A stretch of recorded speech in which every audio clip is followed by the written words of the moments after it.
कि फ्यूचर भारत के साथ ही है।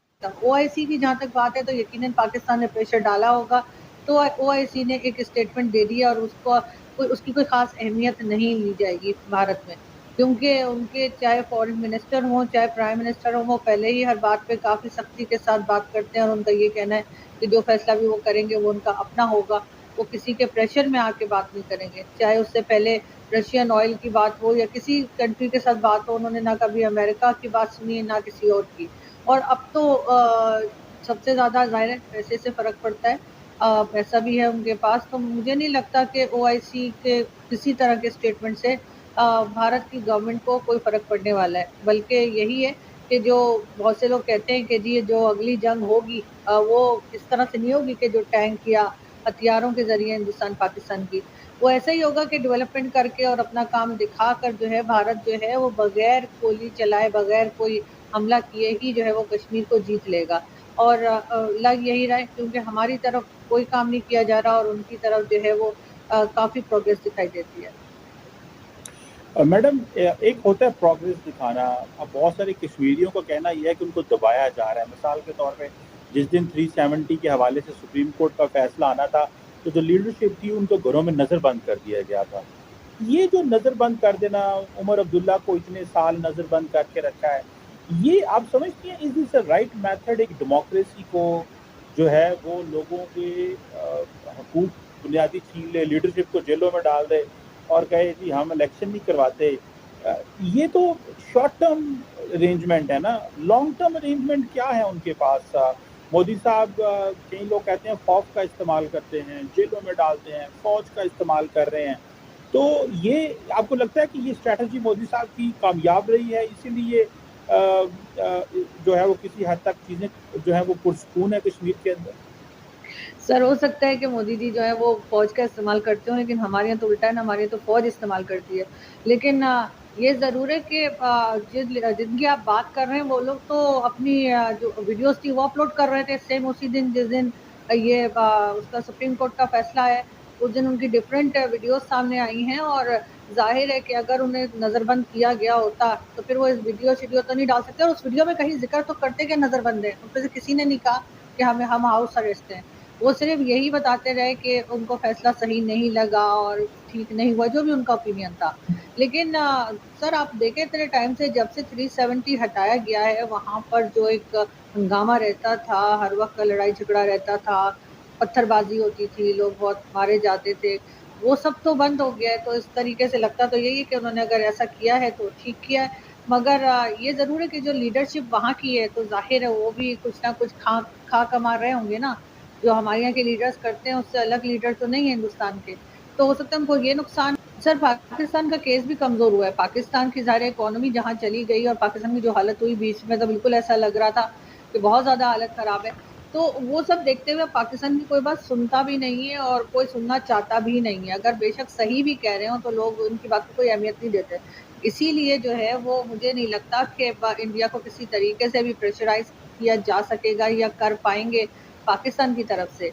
यदि आप जो है वो कश्मीर हमें दे दें, जो हम कहते रहते हैं ना कि ये हमारी शह-रग है, तो इस तरह की कोई बात मुझे तो नहीं लगती। इसलिए कि अगर आपने कोई बात लेके जानी, बहुत बार गए सर यूनाइटेड नेशन में, तो नवाज़ शरीफ भी जाते रहे हैं, इमरान खान भी जाते रहे हैं, जो प्राइम मिनिस्टर आता है वो वहाँ जाके कश्मीर, कश्मीर करता है। लेकिन होता क्या है, कोई फ़र्क नहीं पड़ता। करते रहें, अभी क्या आगे 200 साल और करते रहें, कुछ नहीं होने वाला।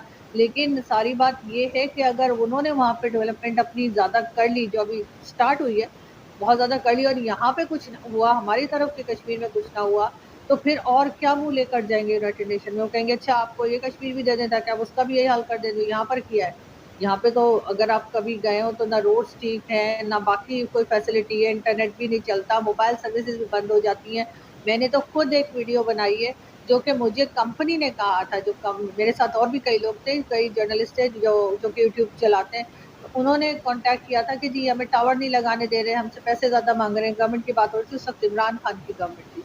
तो हमारे यहाँ तो ये सारी प्रॉब्लम्स हैं। उसके बाद हम कहते हैं कि जी हमें उधर का कश्मीर भी दे दें, यहाँ पे क्या कर लिया जो वो उसको लेके उधर कोई हम कारनामा दिखा देंगे। लेकिन बहरहाल इस वक़्त भारत जिस पोज़ीशन पे है, अगर पाकिस्तान चाहे भी तो कुछ नहीं बिगाड़ सकता। तो देखा कि अपनी उनकी इकोनॉमी जो है प्रोग्रेसिव हो रही है, ओपन हो रही हैं, वहाँ पे कॉन्सर्ट्स हो रहे हैं, मूवी थिएटर्स बनाए जा रहे हैं, वहाँ पर टूरिज़्म बढ़ाया जा रहा है। जो लेडीज़ हैं उन्हें हक मिलना शुरू हो गया कि वो अकेली जा सकती हैं, ट्रैवलिंग कर सकती हैं, इवन कि गाड़ी तक चला सकती हैं, शायद वोटिंग के राइट्स भी मिल जाएँ, अभी तो वहाँ पे डेमोक्रेसी है नहीं। तो ये जो चक्कर आप बोल रहे हैं कि भई ये क्या चक्कर है कि ओआईसी में तो सपोर्ट किया जाता है पाकिस्तान को, बाहर निकल के जय श्री राम बोला जाता है। रीज़न इज़ जय श्री राम ही उन्हें पार लगाने वाला है, पाकिस्तान उन्हें डुबोने वाला है, उन्हें भी मालूम है कि फ्यूचर भारत के साथ ही है। पाकिस्तान का तो खुद का फ्यूचर नहीं है। वो जो मिडल ईस्ट वाले हैं, वो अपना फ्यूचर कहाँ से ढूँढ लेंगे उनके साथ मिलकर। इसलिए जय श्री राम ही उन्हें पार लगाएगा और उसी का सहारा लेकर वो हमें सपोर्ट करते हैं। जिसको बोलते हैं जैसे यूनाइटेड नेशंस के अंदर अभी आपने देखा कि इज़राइल के खिलाफ भारत ने भी अपनी वोट दे दी। लोग बड़े परेशान थे कि यार इज़राइल के अगेंस्ट वोट कैसे दे दी? बिकॉज़ हमें भी मालूम है कि United Nation is a toothless organisation जो किसी काम की नहीं है, एक निकम्मी ऑर्गेनाइजेशन है। अगर कोई वहाँ पर वोट दे भी दे, फ़र्क नहीं पड़ेगा क्योंकि इज़राइली प्राइम मिनिस्टर दोनों को मालूम है, भारत उनके साथ कंधे से कंधा मिलाकर खड़ा हुआ है। तो ये वैसे ही काम मिडल ईस्ट भी कर रहा है। भारत के साथ उनका फ्यूचर टाइड अप है। वो यहाँ पर इन्वेस्टमेंट्स कर रहे हैं और इन्वेस्टमेंट भी कहाँ कर रहे हैं? कश्मीर के अंदर। जो वो कहते हैं कि ये पाकिस्तान का क्लेम हम सपोर्ट करते हैं, उसी कश्मीर के अंदर मिडल ईस्ट कंट्रीज़ पैसा भी लगा रही हैं। ये आपको डबल स्टैंडर्ड्स नहीं लगते? चक्कर क्या है? उन्हें भी मालूम है कश्मीर का मुद्दा खत्म हो गए हो, nothing can happen, this is now shut and out. So बाहर खड़े होकर तभी मैं बोल रहा हूँ आउटस्टैंडिंग, बाहर खड़े होकर थोड़ा चिल्ला-चिल्ली कर भी लिए और OIC is a Toothless organisation once again when it comes Islamic countries. तो ये आउटस्टैंडिंग जो है, ये हर चीज़ में बाहर खड़े होकर ही कोई ना कोई बातें कर सकते हैं। हमने देखा है कि जब 370 को हमने 2019 में 5 अगस्त को खत्म किया, तो ओआईसी ने क्या कर लिया? कोई भी स्टेटमेंट नहीं आई। पाकिस्तान वहाँ पर मीटिंग बुलाने के लिए भीख माँगता रहा।